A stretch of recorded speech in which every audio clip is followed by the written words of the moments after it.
তিনি বাজিদ, অভিভাবকরা আসলে পরীক্ষার পরিবেশ এবং সার্বিক পরিস্থিতি নিয়ে কি বলছেন?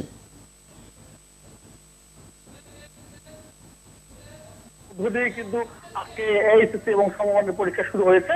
ছাত্রছাত্রীরা শান্তিপূর্ণভাবে পরীক্ষা দিচ্ছে। আপনি নিশ্চয়ই ছবিতে তার অংশ দেখতে পাচ্ছেন। রাকিব, সকাল থেকেই কিন্তু উৎসবমুখর পরিবেশে পরীক্ষা হচ্ছে।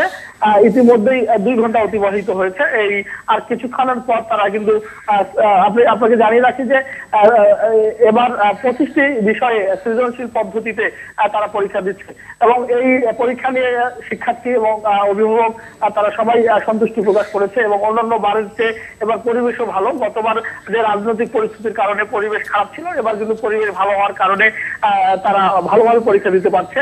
তবে একটি বিষয় কিছু কিছু ছাত্রছাত্রী অভিযোগ করেছে, বিদ্যুতের যে লোডশেডিং তার কারণে হয়তো কিছু ছাত্রছাত্রী বলেছে যে তাদের পরীক্ষার ব্যাঘাত ঘটেছে। তাছাড়া অন্যান্য শান্তিপূর্ণভাবে পরীক্ষা হচ্ছে। রাকিব, এই রংপুর বিভাগে অর্থাৎ দিনাজপুর শিক্ষা বোর্ডের অধীনে এবার প্রায় 98,000 শিক্ষার্থী এইচএসসি এবং সমমানের পরীক্ষায় অংশগ্রহণ করতেছে এবং সেখানে ছাত্র সংখ্যা প্রায় 50,000-এর মতো এবং ছাত্রী সংখ্যা 47,000-এর মতো। তো এই মুহূর্তে আমার সাথে যোগ দিচ্ছেন, এই পরীক্ষা কেন্দ্রে কেন্দ্র পরিদর্শন করতে এসেছেন রংপুরের নির্বাহী ম্যাজিস্ট্রেট জনাব লিটন সরকার। আমরা তার কাছ থেকে শুনবো পরীক্ষার পরিবেশ কেমন দেখছেন আপনি। ধন্যবাদ। অন্যান্য বছরের ধারাবাহিকতায় এবারও আমাদের জেলা প্রশাসকের নির্দেশ ক্রমে আমরা নির্বাহী ম্যাজিস্ট্রেটগণ বিভিন্ন কেন্দ্র পরিদর্শন করছি। আমি সকাল থেকে বিভিন্ন কেন্দ্র পরিদর্শন করে যেটা আমার উপলব্ধি যে পরীক্ষা অত্যন্ত সুন্দর এবং সুষ্ঠুভাবে হচ্ছে এবং ছাত্রছাত্রীরা উৎসবমুখর পরিবেশে পরীক্ষা দিচ্ছে এবং আপনারা হয়তো লক্ষ্য করেছেন যে পরীক্ষাতে আমাদের কিন্তু বেশ আমূল পরিবর্তন এসেছে। এখন ছাত্রছাত্রীরা পর্যাপ্ত প্রস্তুতি নিয়ে পরীক্ষা অংশগ্রহণ করে এবং এই ধারা যদি অব্যাহত থাকে আমি ব্যক্তিগতভাবে বিশ্বাস করি যে আগামীতে আমরা একটা দক্ষ জনশক্তি এবং সুশিক্ষিত একটা জাতি পাবো। ধন্যবাদ।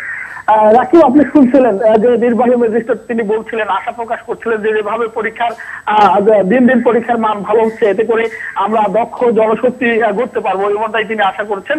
তবে একটি বিষয় আপনাকে জানিয়ে রাখছি যে রংপুরেও কিন্তু বিভিন্ন জায়গায় প্রশ্ন ফাঁসের অভিযোগ উঠেছে বা গুজব উঠেছে। আমি বেশ কিছু জায়গায় খোঁজ খবর নিয়ে এবং আমরা জানি বাজি সেই প্রশ্ন ফাঁসের বিষয়ে মাননীয় শিক্ষামন্ত্রী বলেছেন বিভ্রান্ত না হতে এবং তিনি একটু আগেই রাজধানীর একটি কেন্দ্রে এসে কথা বলেছিলেন।